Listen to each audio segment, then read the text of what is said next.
Hello, Bucs fans. Welcome back to Real Bucs Talk. In today's video, we are going to talk about the biggest offseason need for your Tampa Bay Buccaneers and why we believe that it's middle linebacker. And Mark, when you look at it, the Buccaneers back in 2019 took Devin White with a fifth overall pick. I think that was kind of a point to say Oh the crap! Bucs want pressure up the the Bucs want pressure up the middle. So just your thoughts of why linebacker is so vital this offseason. Yeah, I mean, the more and more I think about it, I mean, we found out why the middle linebacker position in Todd Bowles' defense is such a huge, I guess, vital part of it. It's the center of the defense. Todd Bowles wants that A gap blitzer that will cause that inside pressure, forcing that quarterback out to the outside, making those outside linebackers get easier sacks, right? So all of it is funneled in the middle. Yes, we have great Vita Vea, Kalijah Kancey, but they're pressed to win one-on-one a lot inside of a center and two guards. With a blitzing linebacker like Devin White, like how he used to be, he is a man possessed and he causes chaos because he can get in those eight gap blitzes with his 4.4 4.3 speed, 9 sacks in that Super Bowl season. And he put up numbers. I mean, he was a sideline to sideline guy. He just was a liability in coverage. He just flat out was. And not to mention the prima donna, but it is what it is. It's gone. He went off to another team, and now he's not even on an active roster. He's a practice squad guy. But on Bowles' first time coming to Tampa Bay, how telling is that? That we needed a guy in the middle of our defense to make this defense go because it's only a certain amount of things that you can do and people that you hard pressed that you need. And they took an off ball linebacker in the top five in Devin White. Now, when you look at this draft class, linebackers, I'm very against taking in the first round in its entirety. But at number 19, you, you're not looking that bad. You're almost a two.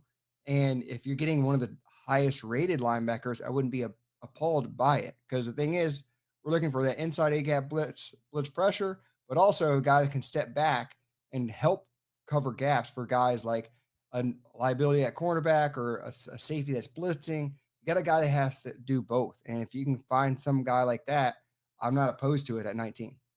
Yeah, absolutely. I think, and again, when you look at the current roster for the Buccaneers, they just didn't have that guy.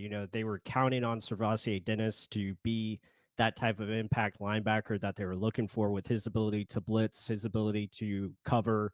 He was kind of that do it all type of linebacker. And when they lost him to injury, they were relying on guys that just couldn't get it done. We thought KJ Britt would have been better this season, but it just didn't turn out that way. JJ Russell, I think they had Vi Jones in there at one point. They even signed Deion Jones to come and help out. And Levante was pretty much put on an island, and it was unfair to him because he had to try to do so much. They were asking him to be the blitzing guy. They're asking him to do everything. And it put a lot on his shoulders, especially at 34 years old. Now you fast forward to this offseason. Levante David's a free agent. We'll see if he wants to come back. KJ Britt most likely isn't returning. You have JJ Russell and others. Servassier Dennis will likely be one guy that they are, counting on, but it's not a foregone conclusion. And now you look at, mock drafts, Daniel Jeremiah, again, with the first pick, he has us taking Jihad Campbell from Alabama, who is one of the most talked about linebackers in this class. They talk about his ability, his leadership, his ability to play multiple positions. He can be that kind of unicorn player with his ability to come off the edge, to blitz, to cover, do it all. So when you look at it from that standpoint and how important the linebacker position, it's probably not a bad draft pick. Yeah, and then go back to the depth chart really fast. I want to make one other point on this. So, yeah, going into the season with KJ Britt, that was most likely a massive, just piss poor idea, right? But the thing is, a lot of people will blame Jason Light. There's only so much you can fix in one off season. And Todd Bowles, he's like, you know what? Throw it all on me. I'll take all the blames or whatever because I'm the head coach. I'm supposed to be this defensive mastermind. I'm going to make it work. Like you said, Servassier got hurt. Our defense looked phenomenal. We beat the Lions week 2, and Servassier Dennis looked like an all-star, right? And they were managing that KJ Britt, Servassier back and forth really, really well.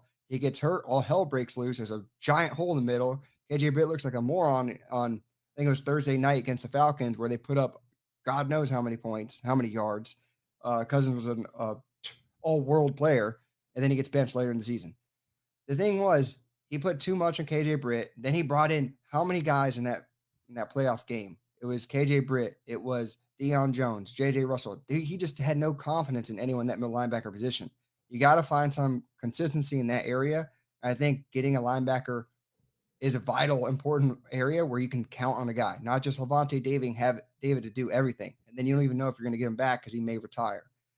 With that said, on years past in the draft, Jason Light has no worry about taking a guy higher than what their supposed value is if they're a Buccaneer guy, which means their character matches up with the player on the field, right? They care more about the player, the person, than the player. So if a guy has that mentality and knows how to play within a Todd Bowles scheme, then let's get it, right? I'm all for it if it's a guy that is matching up to their quality of a type of person that will match the player on the field. So that's where I came up with the conclusion that I would not be surprised to see a linebacker with our first pick. And to be honest, I wouldn't be mad about it either.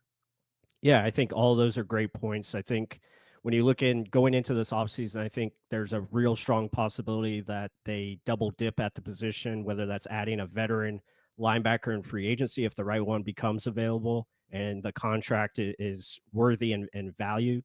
And then going into the draft and getting one, whether it's in the first round or in the day 2 or day 3 of the draft. I wouldn't be surprised if they go that route because of its importance, and also just because you need guys you can count on, and you probably need at least two that can bring that support to the middle of the defense. Because Levante, again, he's 35 years old.